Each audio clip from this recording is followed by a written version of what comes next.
Hello everyone, welcome to battle IAS. I hope आप लोग बहुत अच्छे होंगे। आज हम 29 जुलाई का न्यूज़पेपर एनालिसिस करेंगे। इसमें टोटल मैंने 3 आर्टिकल लिए हैं। पहला आर्टिकल बात करता है दिव्या देशमुख, जो इंडिया की पहली women chess world cup winner बनी है। ये जीएस पेपर 2 में जो डेवलपमेंट सेक्टर है वहाँ से कनेक्टेड है। आप देखेंगे कि आज के आर्टिकल्स में मैं वन स्टेप फर्दर जाऊंगा। ये आर्टिकल है तो चेस के ऊपर, लेकिन इसी में मैं आपको समझाऊंगा ज्योग्राफी। आप नोटिस करिएगा कितना कनेक्शन मैं करूंगा। अप्रॉक्सीमेटली आप देखेंगे 7 से 8 प्रीलिम्स में क्वेश्चन मैं इसी से उठाऊंगा। इसी चेस से नहीं होगा, लेकिन चेस के साथ जो सप्लीमेंट्री नॉलेज मैं दूंगा आपको वो दिखेगा। ये कहाँ पे हुआ? जॉर्जिया में हुआ। फिर मैं आपको समझाऊंगा जॉर्जिया की बाउंड्रिंग कंट्रीज कहाँ पे है। फिर उससे कनेक्ट करूंगा प्लेसेस इन न्यूज़। उसके बाद मैं आपको समझाऊंगा रेड सी का क्या रेलेवेंस है। फिर वहीं से मैं आपको समझाऊंगा कि स्ट्रेट ऑफ हॉर्मुज क्या होता है, स्ट्रेट ऑफ बॉस्फोरस क्या है। आपको लगेगा सर ये चेस का आर्टिकल था, लेकिन इसके अंदर इतनी सप्लीमेंट्री नॉलेज मैं दूंगा कि आपकी जो एक बोलते हैं ना लैटरल नॉलेज होती है, साथ ही साथ जो और सब्सिक्वेंट चीज़ें ज़रूरी होती हैं वो आपको समझ में आएंगी। आपको आइडिया लगेगा कि यूपीएससी में कुछ भी आपको आइसोलेटेड नहीं पढ़ना है। आपको एक एडिटर या फिर जर्नलिस्ट बनने की कोशिश नहीं करनी कि आपने 1 घंटे 1.5 घंटे का पूरा एडिटोरियल देखा, उसके अंदर क्या सिर्फ न्यूज़ के हाईलाइट अगर आप पढ़ रहे हो और आपको लग रहा है हाँ हाँ आपके दिमाग में रह जाएगा, सो वो नहीं रह सकता। It is practically impossible. Daily आप 10 आर्टिकल पढ़ोगे, महीने में अगर आप टोटल 300 पढ़ रहे हो तो आपको लगता है 300 रिटेन कर पाओगे? नहीं। आप कोशिश करो कि एक कुछ आर्टिकल्स को उठाओ, क्योंकि कुछ ही रिलेवेंस वाले होंगे जिससे क्वेश्चन उठ सकता है। ठीक है। नेक्स्ट आर्टिकल बात करेगा गोल्डन जैकाल, जो कि केरला में बहुत ही ज़्यादा रेलेवेंट है। मैं समझाऊंगा किस तरीके से इससे क्वेश्चन आया हुआ था। 24 में ही क्वेश्चन आया हुआ था। जैकाल के ऊपर नहीं था, बट स्पीशीज़ के ऊपर सवाल था।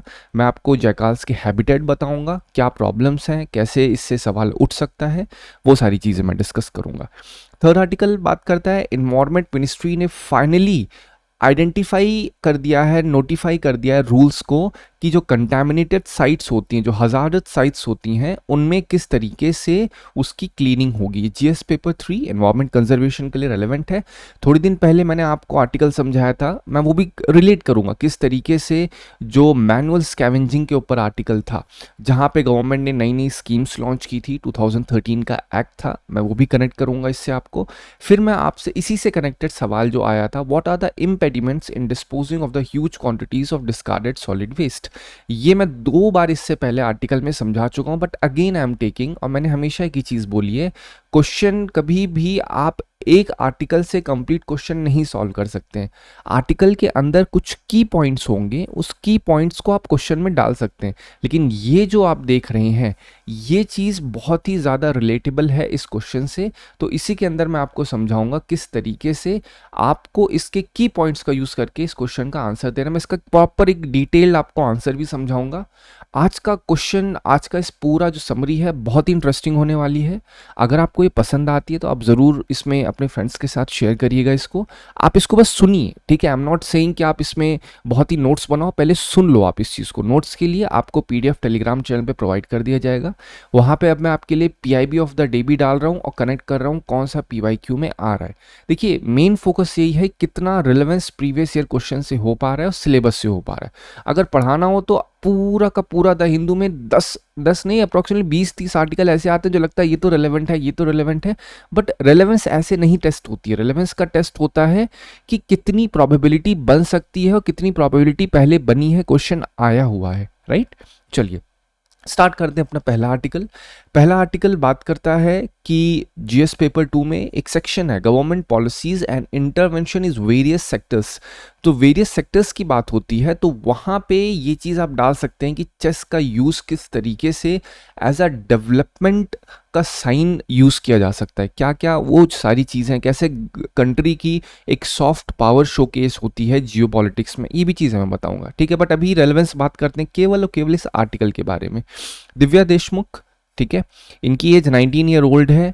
इन्होंने वुमेन कैटेगरी में चेस वर्ल्ड कप जीता है। और कहाँ पे हुआ था? बतूमी, जॉर्जिया। इसको ध्यान रखिएगा, प्लेसेस इन न्यूज़ में बतूमी आ सकता है। मैं अभी और बतूमी के बारे में समझाऊंगा। इन्होंने जिसको डिफीट किया है वो क्या है? कोनेरू हम्पी। ये भी इंडिया की ही है, इनको डिफीट किया। और जो कोनेरू हम्पी थी वो ऑलरेडी वर्ल्ड नंबर 5 पे थी, बट स्टिल दिव्या देशमुख ने टाई ब्रेकर में इनको इनको हराया। ठीक है। और इसी के साथ जो दिव्या है वो इंडिया की 88th ग्रैंड मास्टर बन चुकी हैं और fourth Indian women grand master बनी है। आफ्टर कौन? हम्पी, हरिका और आर वैशाली। इतना बेसिक नॉलेज आपको पता होना चाहिए, ठीक है। ये अगेन एक बार पढ़ोगे आपको समझ में आ जाएगा। उनकी परफॉर्मेंस लास्ट 2 ईयर से काफ़ी अच्छी थी। वुमेन जूनियर चैंपियनशिप भी उन्होंने जीती थी। ये इसके की हाइलाइट्स हैं। किसके की हाइलाइट्स? इस आर्टिकल के। आपको ध्यान क्या रखना है, आप वो ध्यान रखिए। पहली चीज, कौन है दिव्या देशमुख, किसके अगेंस्ट हुआ है? कोनेरू हम्पी। ये जरूर से जरूर आप लिख लीजिए, दिमाग में इसको बैठा लीजिए। अब देखते हैं कि ये जो विन हुई है या फिर जीते, इसका सिग्निफिकेंस क्या है। ये एक हिस्टोरिक अचीवमेंट है इंडियन वुमेन की चेस में, ठीक है। क्योंकि दोनों इंडियंस, जरूरी नहीं जीता कौन, बट दोनों के दोनों एक, आप ऐसे कह सकते हैं, कंटेस्टेंट थे इस फाइनल जो वर्ल्ड कप था। तो दोनों के लिए एक बहुत बड़ी अचीवमेंट है इंडियन वुमेन में। ये चीज़ बहुत ही अच्छे से हाईलाइट होगी। यहाँ पे इंक्लूसिव ग्रोथ भी हाईलाइट होगी। क्यों? जीएस पेपर 2, आई थिंक 3, हाँ, जीएस पेपर 3 के सेक्शन में इंक्लूसिव ग्रोथ वाला जो सेक्शन है वहाँ पे ये चीज़ और ज़्यादा स्ट्रेंथन होगी। देखिए, कभी ऐसा नहीं होता गवर्नमेंट बस पॉलिसी बनाए और वुमेन का इंक्लूसिव डेवलपमेंट हो जाएगा।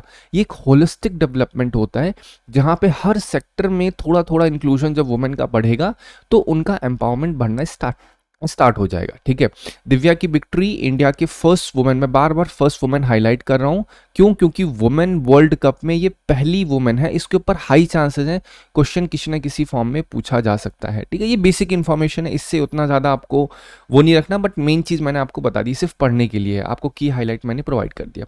इसका वाइडर इम्पैक्ट देखा जाए, ऑलरेडी हमने देखा था कि जो डी गुकेश, उन्होंने वर्ल्ड चैंपियनशिप जीती थी एट द एज ऑफ 18। किसको हरा के? बाय डिफीटिंग डिंग लायरन को हरा करके वो वर्ल्ड चैंपियन बने थे। कौन? डी गुकेश। इससे इंडिया की जो राइजिंग डोमिनेंस है ग्लोबल चेस में वो हाईलाइट होती है, स्पेशली यूथ और वुमेन प्लेयर में। काफ़ी इंडिया के यूथ्स जो हैं और वुमेन प्लेयर्स हैं वो अपनी जो उनकी बोलते हैं ना, उनकी जो स्किल्स है चेस में वो शोकेस हो रही है ग्लोबल लेवल पे। इससे इंडिया की जो जियोपॉलिटिकल स्ट्रेंथ है वो भी बढ़ रही है। मैं आपको अभी वो भी समझाऊंगा, राइट। चलो, अब डायरेक्टली पॉइंट पे आते हैं, क्यों चेस पॉपुलर है। पहली बात तो इंटेलेक्चुअल चैलेंज होता है, ग्लोबल एक्सेसिबिलिटी। ऐसा नहीं है चेस बहुत एक्सपेंसिव गेम है, एक छोटा सा एक बोलते हैं हाथ से भी कोई बना सकता है उस चीज़ को। बहुत ही इनएक्सपेंसिव है, ऑनलाइन ऑफलाइन दोनों। आज के समय ऑनलाइन भी बहुत बड़े लेवल पे ये सारी चीज़ें हो रही हैं, ठीक है। chess.com नाम कितने सारे ऐप्स हैं जहाँ पे सारी चीज़ें हो रही हैं। कल्चरल प्रेस्टीज भी इसमें जुड़ा होता है। पहले राजा लोग खेलते थे इसमें, मतलब इसमें इंटेलिजेंस, मेंटल डिसिप्लिन, ये सारी चीज़ शोकेस होती है। डिजिटल प्लेटफॉर्म और एआई का भी यूज़ हो रहा है, इस वजह से ही पॉपुलर है। नेशनल आइकन्स को देखा जाए, विश्वनाथन आनंद और मैग्नस कार्लसन, ये आज के यूथ को बहुत ही पॉपुलर करता है। आप नोटिस कर लो, गवर्नमेंट ने कितनी सारी एंटी ड्रग कैंपेन चला रखी है, एंटी नार्कोटिक्स चीज़ें चला रखी है। क्यों? ताकि जो इंडियन यूथ्स हैं उनका मन बहुत ही ज़्यादा इन निगेटिव चीज़ों में डाइवर्ट ना हो। तो निगेटिव चीज़ों में डाइवर्ट ना हो तो कहीं ना कहीं तो होना चाहिए। तो उसके लिए कुछ ऐसी चीज़ होनी चाहिए जहाँ पे यूथ इंडल्ज हो, वो चीज़ पॉपुलराइज हो। तो उसमें क्रिकेट एक चीज़ आती है जहाँ पे यूथ क्रिकेट की तरफ जाते हैं, पर अब धीरे धीरे चेस की तरफ भी आ रहे हैं। बट कंपेयर टू क्रिकेट और चेस को क्या है, चेस एक बहुत ही कंप्लीट डिफरेंट एरिना है जहाँ पे आपका मेंटल स्ट्रेंथ बहुत बड़े लेवल पे टेस्ट होती है। तो इस वजह से ये चीज़ बहुत ही, अगर ब्रॉडर एक्सटेंट पे देखी जाए तो इंस्पायर करेगी जितने पॉपुलर फिगर हैं इंडिया के यूथ को। अब बात करें कि इम्पैक्ट क्या होगा कंट्री पे। एजुकेशनल बेनिफिट होगा, कॉग्निटिव स्किल्स भी बढ़ेंगी। गवर्नमेंट ने नेशनल एजुकेशन पॉलिसी में एक कॉन्टेक्स्ट डाला है कि भैया हम लोग बहुत अच्छी तरीके से हर लेवल पे बच्चे की स्टार्टिंग से एंड तक उसका कॉग्निटिव डेवलपमेंट पे फोकस करेंगे, वोकेशनल ट्रेनिंग पे फोकस करेंगे। तो उसमें अगर चेस का इंक्लूजन धीरे धीरे होगा तो उससे डिसीजन मेकिंग पावर स्टूडेंट में बढ़ेगी। रिसेंट आपको बताया था केंद्रीय विद्यालय और जितने स्कूल्स हैं वहाँ पे स्टैंडर्ड जो 3rd, 4th, 5th थे उनमें कॉग्निटिव स्किल्स बहुत ही कम पाई गई थी, ठीक है। वो प्रॉपर अच्छे तरीके से जुड़ाव घटाव नहीं कर पा रहे थे। तो उस चीज़ का सल्यूशन भी आप दे सकते हैं। देखिए, मैं चेस का समझा रहा हूँ लेकिन इसके साथ मैं सप्लीमेंट्री इन्फॉर्मेशन भी कनेक्ट कर रहा हूँ जिससे आपको समझ में आ सके कि केवल चेस पे फोकस नहीं करना, आपको इसके साथ कनेक्टेड इन्फॉर्मेशन भी रखनी है। ये सॉफ्ट पावर और ग्लोबल इमेज को भी शो करता है कि जिस तरीके से चेस बूस्ट होगा तो कंट्रीज की इंटेलेक्चुअल इमेज भी बूस्ट होगी। अब इसका एग्जाम्पल क्या है आपको पता है, जर्मनी में बहुत ज़्यादा एजिंग हो रही है, वहाँ पे पॉपुलेशन एज हो रही है, और जर्मनी ने खुद ये बात कही है कि अगले 2 से 3 साल में पर ईयर हमको 1 लाख वर्क फोर्स की ज़रूरत पड़ेगी, और इस 1 लाख वर्क फोर्स को फुलफिल करने के लिए इंडिया का बहुत बड़ा पिवटल रोल होगा। तो इतना जो इंडिया का रोल आ रहा है, तो कहीं ना कहीं जो दूसरी कंट्रीज़ हैं उनको लगता है कि इंडिया के पास एक कैपेबिलिटी है, इंडिया के जो इंजीनियर्स हैं, इंडिया की जो वर्क फोर्स है वो बहुत ही ज़्यादा कैपेबल है। अगर आप बड़े बड़े जो टेक जाइंट्स हैं उनमें बात करो तो उसमें इंडिया की एक बहुत ही एक्सक्लूसिव प्रेजेंस है, चाहे गूगल में देखा जाए, सत्या नडेला, माइक्रोसॉफ्ट में देखा जाए, तो ये सब हाईलाइट करती हैं। आपको क्या लग रहा है बस एक ही तरीके से हो रहा है? नहीं, इससे सब सॉफ्ट पावर का नतीजा है कि इंडिया को एक अलग नज़रिए से ऐसे देखा, भाई बहुत मेहनती होते हैं ये लोग, तो मतलब इतनी मेहनत करते हैं, जी जान लगा देते हैं।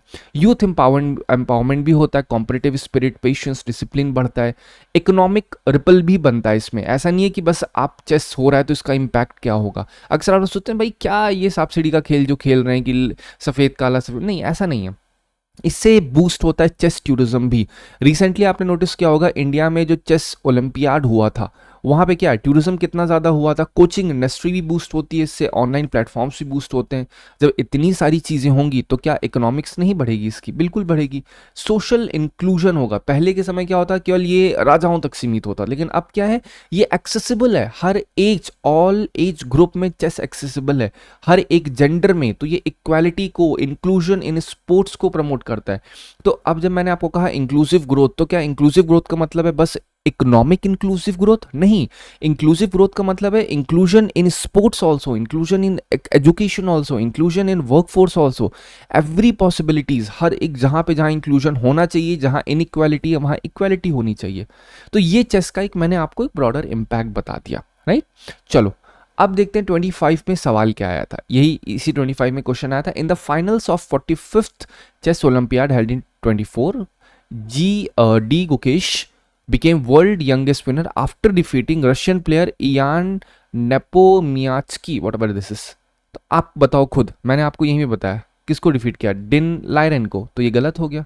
आप देख रहे हैं किस तरह के सवाल पूछ रहे हैं, इसी वजह से मैंने आपसे कहा कि ये जरूर दिमाग में रखिए दिव्या देशमुख ने किसको डिफीट किया है।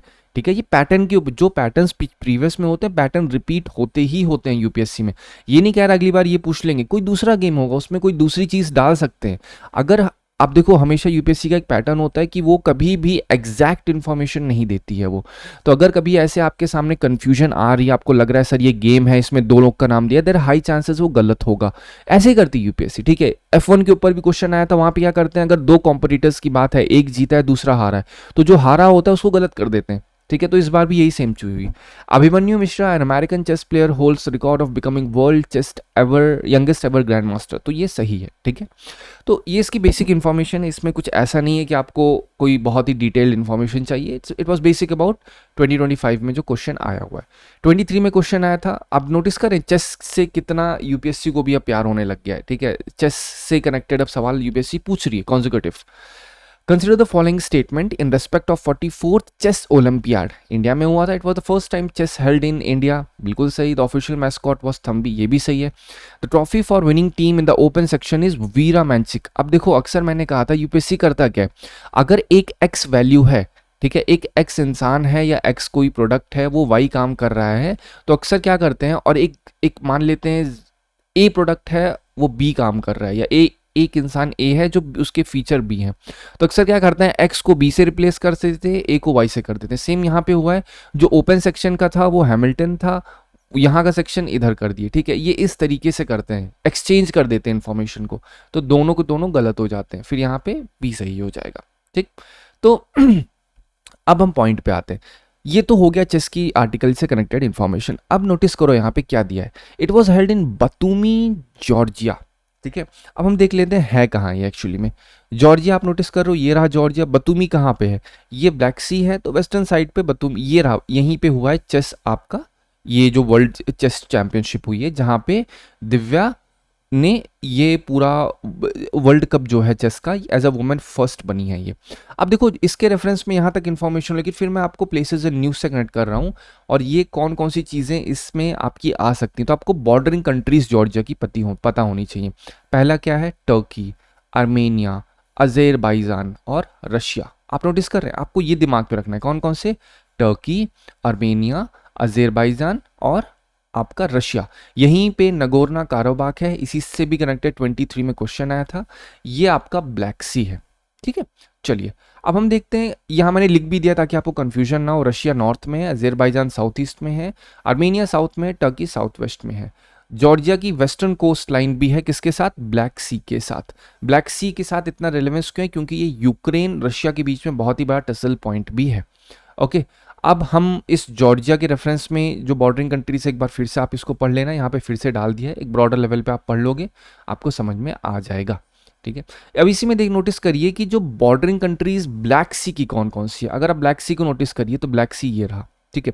इसकी बॉर्डरिंग कंट्रीज आप नोटिस करोगे, टर्की है, बुल्गारिया है, रोमानिया है, यूक्रेन है, रशिया है और जॉर्जिया है।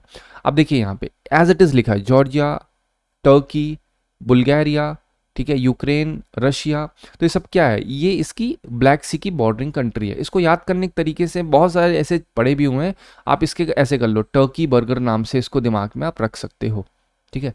टर्की बर्गर अपने दिमाग में से निमोनिक लगो, टर्की मतलब टर्की हो गया, बी फॉर बुल्गारिया हो गया, यू फॉर यूक्रेन हो गया, आर फॉर रोमानिया हो गया, जी फॉर जॉर्जिया हो गया आपका, जी ई फॉर जॉर्जिया हो गया और आर फॉर रशिया हो गया। टर्की बर्गर इंपॉर्टेंट है, मैं फिर बोल रहा हूँ, इसको जरूर आपको बॉर्डरिंग कंट्रीज रखनी है। आप दिमाग में रख सकते हो टर्की बर्गर, 3-4 बार दिन में टर्की बर्गर खा लोगे, आपके दिमाग में पूरा ये ब्लैक सी का कॉन्टेक्स्ट बैठ जाएगा, ठीक है। बस इतना ही आपको जानना था, यहाँ पे मैं आपको पूरा समझा दिया। अब देखिए टर्की जो है किसके किसके बीच में, आप नोटिस करिए, मेडिटेरेनियन सी और ब्लैक सी के बीच में क्या है?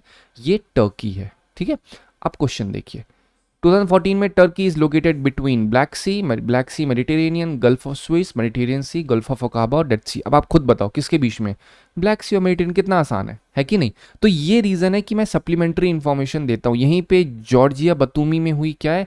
वर्ल्ड चैंपियनशिप, जहां पे Divya first women world cup champion बनी है चेस की, ठीक। किसको डिफीट किया है? हम्पी को डिफीट किया। अभी के लिए ऐसे करो, हम्पी को दिमाग रखने के लिए हम्पटी शर्मा, कुछ भी निमोनिक बना लो, आपके दिमाग में वो स्टैटिक इंफॉर्मेशन होनी ही चाहिए, ठीक है।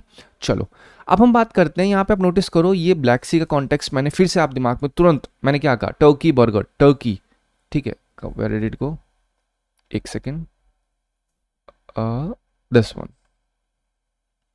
या अब नोटिस करिए यहाँ पे आप क्या कहा मैंने? ब्लैक सी का Turkey burger, Turkey, B for Bulgaria, ठीक है, U for Ukraine, R for Romania, burger, G E for Georgia जहां पे वर्ल्ड चैंपियनशिप हुई थी, और आर फॉर रशिया।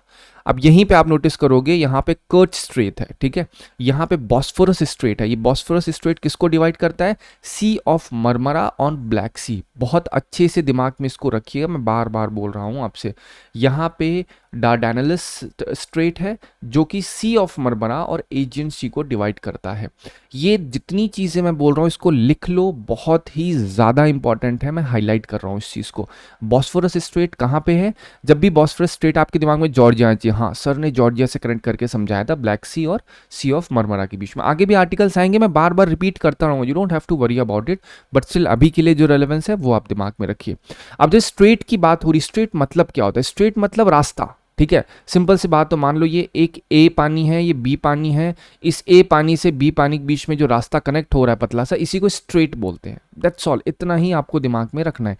यहाँ पे क्या करो, देख रहे हो स्ट्रेट छोटा सा रास्ता है, दो वाटर बॉडीज को कनेक्ट कर रहा है, ब्लैक सी और आपका सी ऑफ मरमरा, ठीक है।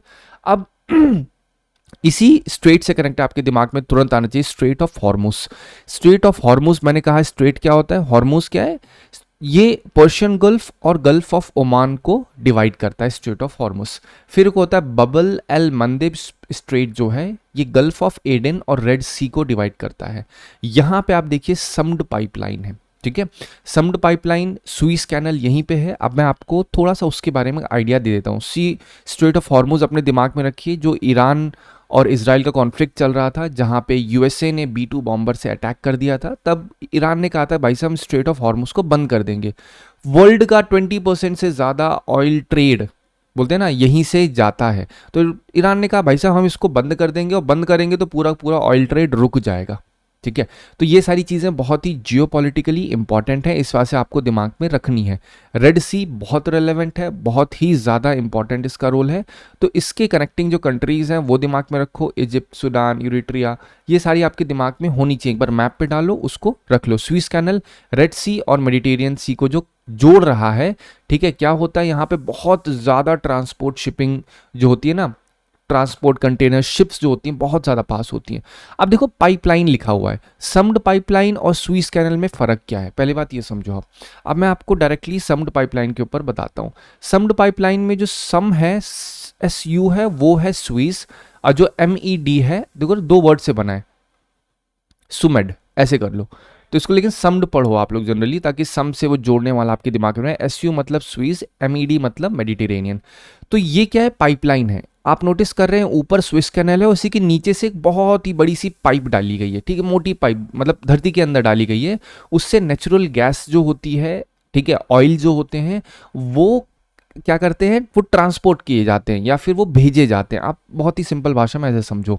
लोकेशन क्या है, इजिप्ट में। ये कनेक्ट करता है आइन सोखना, रेड सी का एक एरिया है, उसको कनेक्ट करता है मेडिटेरेनियन सीधी कैरियर से। इसकी जो लेंथ है अराउंड 320 किलोमीटर है। इसका पर्पस क्या है, क्रूड ऑयल को पर्शियन गल्फ से यूरोप तक पहुंचाना, बाईपास करके स्विस कैनल को, क्योंकि स्विस कैनल लार्ज टैंकर्स के लिए होता है। तो उन्होंने कहा भैया एक काम करो, पानी ऊपर से जा रहा है, नीचे से हम चलो पाइप डाल देते हैं चुपचाप, ठीक है। तो उन्होंने ये काम कर दिया। इंपॉर्टेंस क्या है, ये ऑल्टरनेटिव मतलब रूट तरीके से निकाला गया है कि जब कभी भी स्विस कैनल बहुत कंजेस्ट हो जाए, ब्लॉक हो जाए। रिसेंटली आपने सुना था जो एक कंटेनर शिप थी स्विस कैनल में रुक गई थी, उससे कितना बड़ा एक स्टॉपेज हो गया था वहाँ पे। तो ये सब चीज़ें एक ऑल्टरनेटिव रूट निकाली जा रही हैं। जियोपॉलिटिकल टेंशन, ऐसा ना हो किसी ने आके पूरे स्विस कैनल को तबाह कर दिया, बॉम्ब गिरा दिया। हमारे पास कुछ होना तो चाहिए ना जो कि इस ट्रेड की सप्लाई को रोके ना। ये बहुत ही ज़्यादा रिलेवेंट है ऑयल ट्रेड के लिए। और ये कौन इसको हैंडल करता है, अरब पेट्रोलियम पाइपलाइन कंपनी। ये एक बहुत ही की स्ट्रैटेजिक एनर्जी कॉरिडोर है मिडिल ईस्ट और यूरोप के बीच में। आपके दिमाग में आ रहा हो सर हम तो चेस से स्टार्ट किए थे, अब समड पे आ गए। अभी आपको समझ में आया क्यों, क्योंकि मैं जो जो रिलेवेंट PYQs हैं वो भी लेके आया हूँ आपके लिए। 24 में consider the following statement, Sumed pipeline is a strategic route for Gulf, Persian Gulf oil and natural gas shipment to Europe. अभी आपको बताया मैंने, यस और नो, बिल्कुल yes. Sumed pipeline connect Red Sea with Mediterranean Sea. और मैंने क्या बोला आपको, रेड सी और मेडिटेरेनियन सी में एक स्टेप फर्दर जाके आपको बता दिया आइन सोखना और सीधी कैरियर। ये भी आपको दिमाग में रखना है। नेक्स्ट बार बोल सकते हैं आइन सोखना क्या है, तो आपके दिमाग में चाहिए नहीं सर ने बताया था समड पाइपलाइन से कनेक्टेड है ये, ठीक है। चलो, आई होप आपको आइडिया लग रहा होगा। तो ये दोनों ही सही है, सेकंड फर्स्ट को एक्सप्लेन भी कर रहा है। जब मैं सीरीज बताऊंगा तो वहां पे आपको एक्सप्लेन करूंगा अच्छे से कैसे आपको A और B को कनेक्ट करके समझना है कौन सा सही है, मतलब कैसे B एक्सप्लेन करता है 1 को, राइट। चलो अब नोटिस करते हैं कि which of the following countries is sharing border with Red सी।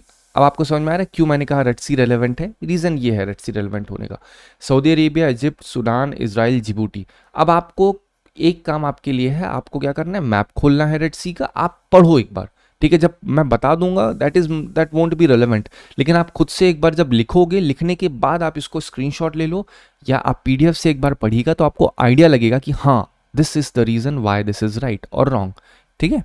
चलो फिर 2024 में क्वेश्चन आया था, अगेन ये नोट, ये कब का क्वेश्चन है, 2019 में सवाल आया। 24 में सवाल क्या है, the Red Sea receives very little precipitation in any form, ये राइट है। No water enters the Red Sea from river, ये भी राइट है। तो इसमें दोनों करेक्ट है।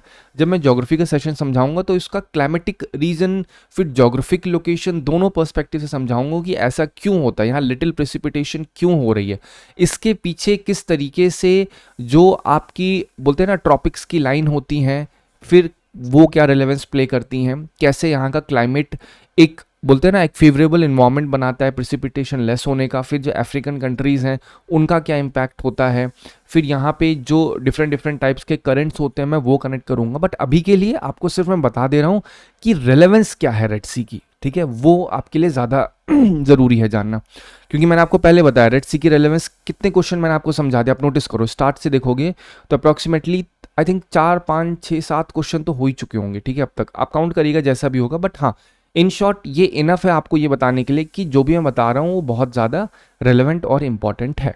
चलो नेक्स्ट आर्टिकल पे आते हैं अब डायरेक्टली। अभी तक हमारा पूरा चेस का आप नोटिस कर रहे हैं, चेस के ऊपर चल रहा था। चेस से लेकर के मैंने कहाँ पे आ गया, जॉर्जिया, जॉर्जिया से straight of Hormuz, straight of Bosphorus, फिर मैंने आपको समझाया बबल एंड मैंदब, समड पाइपलाइन भी समझाई, फिर उसके साथ पीवाईक्यू भी कनेक्ट कर दिया।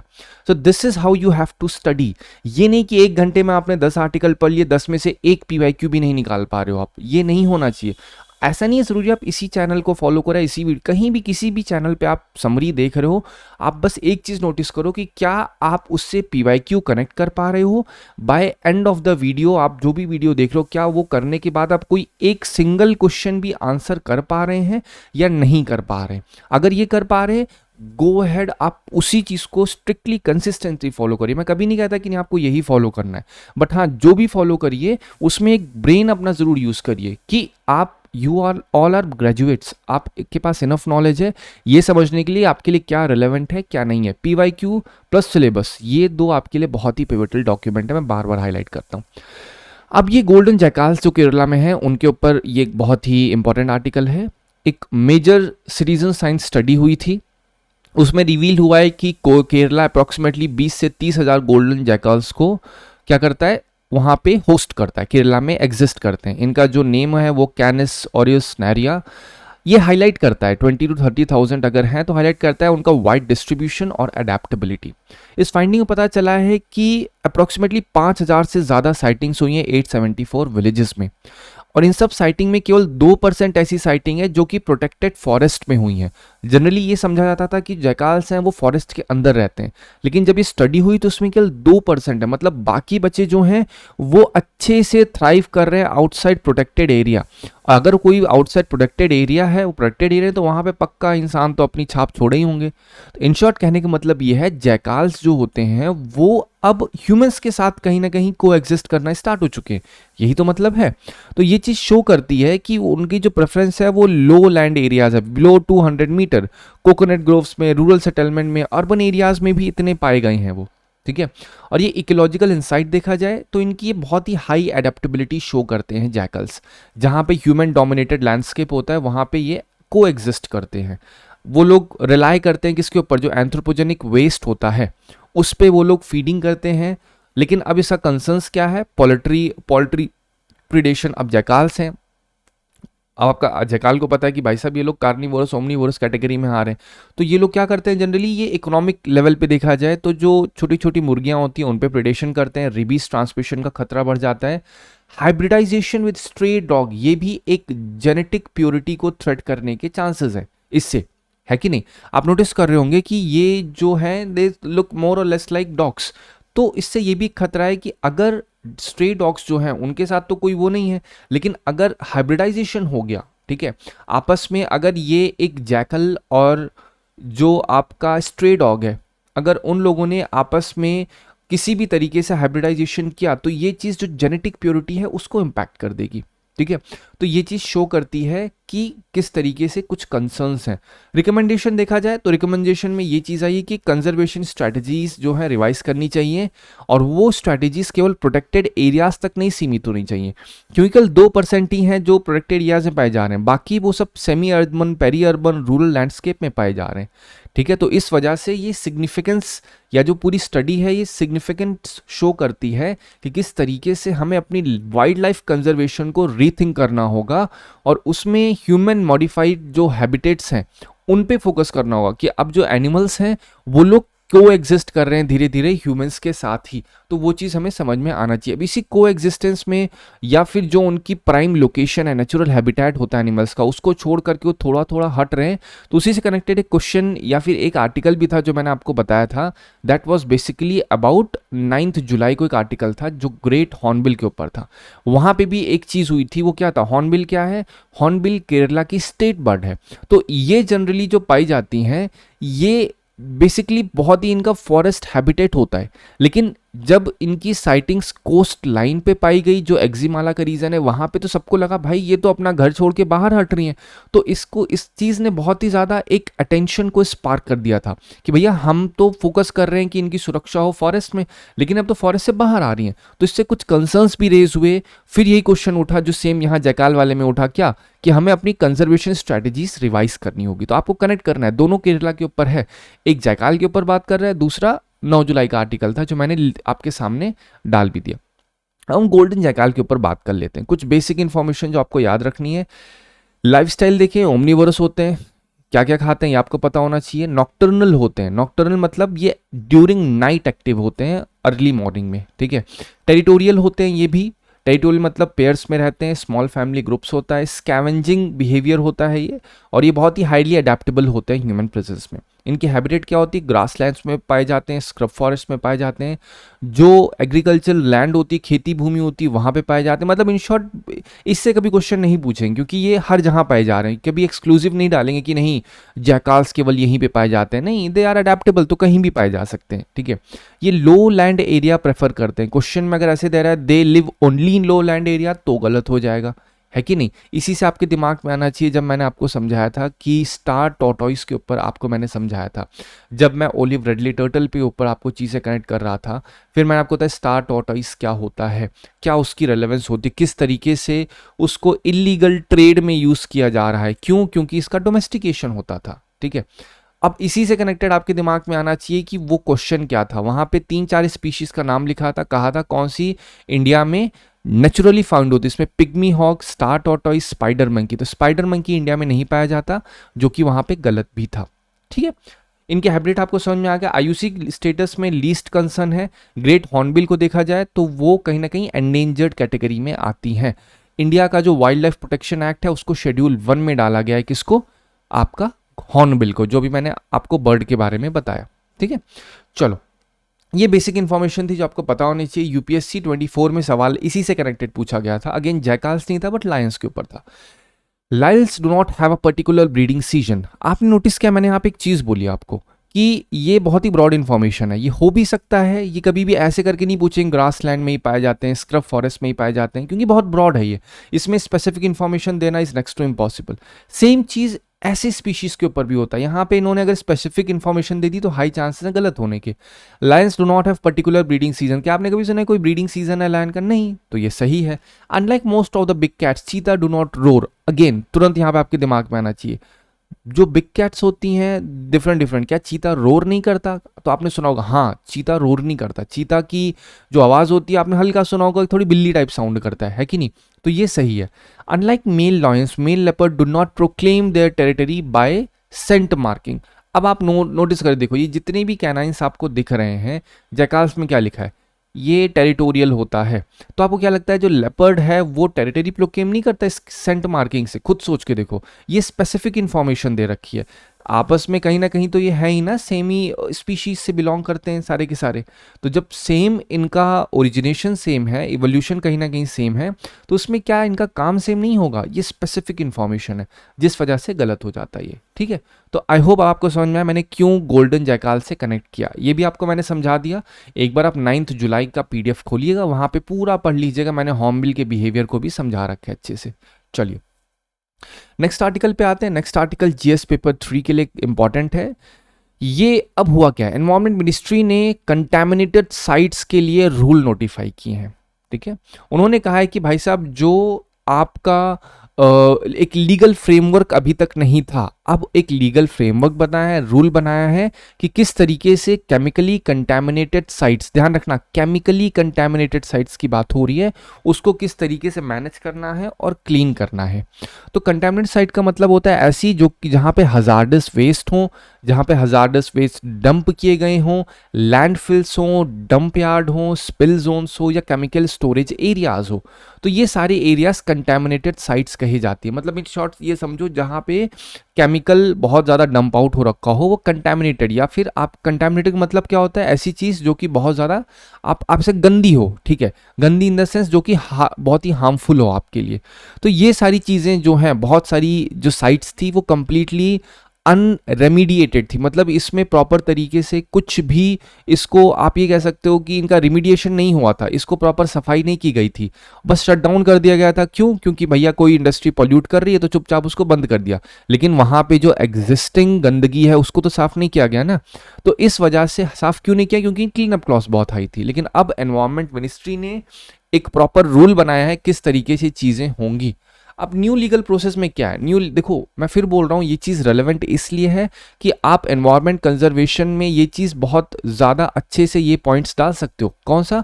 Environment protection management of contaminated site rules 2025, ये रिसेंटली रूल अपडेट हुआ है। ठीक है, आर्टिकल आपको छोटा सा लग रहा है, लेकिन इसमें बहुत सारी चीजें हैं जो मैं हाईलाइट करूंगा। तो अभी तक ये सारी चीजें नहीं थी, तो लोग क्या करते थे, इंडस्ट्री चला रहे हैं, गंदी हो गई है, बंद करके छोड़ गए, चले गए। क्यों? क्योंकि उसमें इतनी हाई कॉस्ट है साफ करने के लिए, साफ ही नहीं करते थे।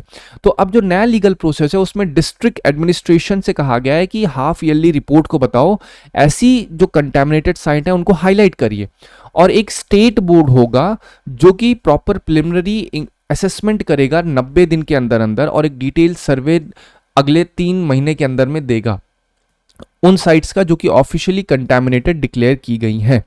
और इसके साथ क्या होगा, अगर यहाँ पे कोई भी साइट ऐसी है जहाँ पे कोई एक पर्सन या कोई ऑर्गेनाइजेशन या इंडस्ट्री रिस्पॉन्सिबल है, तो वहाँ पे पोल्यूटर पेस प्रिंसिपल अप्लाई होगा कि जो लोग छोड़ के चले गए हैं अपनी साइट्स को ऐसे गंदा, उनसे बोला जाएगा भैया वापस आओ, तुरंत इसकी सफाई करो, क्योंकि ये आपकी जिम्मेदारी, आपने गंदगी फैलाई है।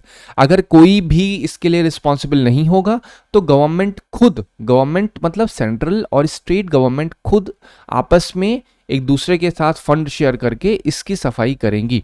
वही सेम चीज यहाँ पे लिखी है, अगर पोल्यूटर नहीं आइडेंटिफाई होता है सेंट्रल स्टेट गवर्नमेंट हैंडल करेंगी। साथ ही साथ ऐसा नहीं है कि बस ऐसे छोड़ दिया जाए, क्रिमिनल लायबिलिटी भी होगी। किसके लिए? फॉर लॉस ऑफ लाइफ और डैमेज, जो कि भारतीय न्याय संहिता 2023 में डाला भी गया है। ठीक है, इन सारी इंडस्ट्रीज के ऊपर क्रिमिनल लायबिलिटी भी डाली जाएंगी। तो ये चीज एक सिग्निफिकेंस शो करता है कि एक प्रॉपर, अभी तक क्लैरिटी नहीं थी, ना ही अकाउंटेबिलिटी थी, एनवायरमेंटल रिमीडिएशन कैसा होगा। लेकिन अब एक अच्छे तरीके से जितनी भी साइट्स हैं, अभी तक देखा जाए 103 कंटैमिनेटेड साइट्स हैं, लेकिन उसमें से केवल 7 हैं जिनमें एक्शन लिया गया। लेकिन अब इस रूल के बाद हर एक साइट पे एक्शन लिया जाएगा। प्लस इसके केवल ऐसा थोड़ी है इंडिया में केवल 103 होंगी, बहुत सारी होंगी। लेकिन जब डिस्ट्रिक्ट एडमिनिस्ट्रेशन इसमें अच्छे से काम करेगा, अगेन ब्यूरोक्रेटिक वैक्यूम अगर बन गया, अगर ब्यूरोक्रेसी ने ही वही सेम काम चालू कर दिया करप्शन वाला, तो चीज़ें तो बस रूल केवल बोलते ना, ये सिर्फ और सिर्फ बुक तक रह जाएगा। लेकिन अगर इसको एक्चुअली में इम्प्लीमेंट करना है तो उसके लिए ये बहुत ज़रूरी हो जाता है कि ब्यूरोक्रेसी का एक अटेंटिव फॉर्म में एक बोलते हैं ना स्टेप्स लेना बहुत ज़रूरी है, तभी ये सारे के सारे रूल्स को अप्लाई करके इसकी सफाई की जा पाएगी। ठीक है, चलो। अब इससे पहले एक आर्टिकल था, अगेन ये आज का आर्टिकल नहीं है, इसके पहले एक आर्टिकल था जहां पे मैंने आपको समझा social audit on hazardous sewer cleaning death. ये भी कहीं ना कहीं इससे कनेक्टेड था। वहां पे मैंने क्वेश्चन आपके लिए डाला था, what are the impediments in disposing of huge quantities. तो मैंने क्या किया था, इस आर्टिकल के कुछ की पॉइंट्स को लेकर के मैंने बताया था कि किस तरीके से आप उस की पॉइंट्स को इस क्वेश्चन में डाल सकते हैं। मैंने कहा था कि जो आपके हजार्डस सीवर क्लीनिंग होती हैं उसमें डेथ्स कैसे होती हैं, कितनी डेथ हो जाती हैं। टोटल 54 कुछ डेथ्स हुई थी, जिसमें 47 डेथ्स ऐसी थी जिसमें लोगों के पास एक प्रॉपर गियर्स ही नहीं थे, प्रॉपर तरीके से इक्विपमेंट ही नहीं थे सफाई करने के लिए। तो अब आपको इस आर्टिकल को कनेक्ट करना है इस आर्टिकल के साथ, क्योंकि ये भी कनेक्ट किस लिए है, ये management of contaminated site hazardous waste है। तो ये जो गंदी हो जाती है हजार्डस वेस्ट, अगर इसकी क्लीनिंग होती है तो उसकी क्लीनिंग में अगर आप लेबर को इंक्लूड करवा रहे हो और उन लेबर के पास एक अच्छे तरीके से इक्विपमेंट नहीं है, तब भी तो लॉस ही हो रहा है ना उन लोगों का। तो ये मैनुअल लेबर्स के ऊपर बात हो रही थी, प्रॉपर सोशल ऑडिट जो हुई थी। अब मैं आपको इस क्वेश्चन का आंसर आज दोबारा से रिफ्रेम करूंगा यहां पे। ठीक है, ये गणित क्वेश्चन था, Rashtriya Garima Abhiyan is a national campaign to, आपको ये मैं आपको पहले समझा दिया किस लिए है, rehabilitate homeless, release of sex workers, eradicate practice of manual scavenging.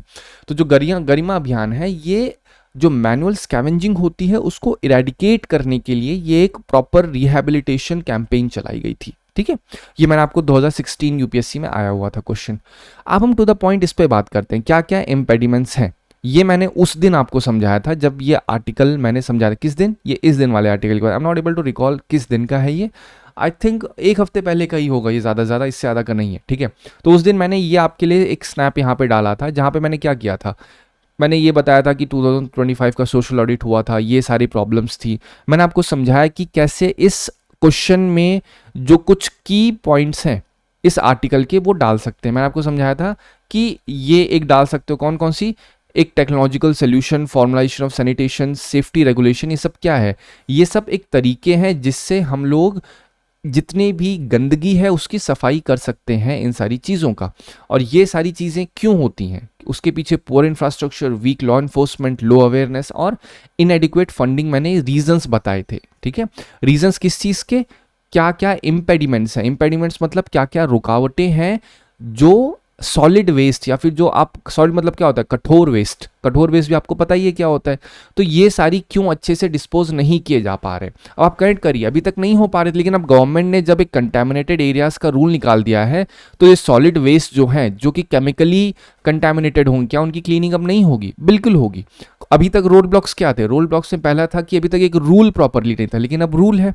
तो ये उस दिन के आर्टिकल वाली बात थी, लेकिन आज मैं आपको इस आर्टिकल से कनेक्ट करके इस क्वेश्चन का दोबारा से आंसर फ्रेम करूंगा। अब उसमें नोटिस करिए, इंट्रोडक्शन कैसे, इंडिया फेस करता है एवर इंक्रीजिंग सॉलिड वेस्ट और हजार्डस वेस्ट बर्डन।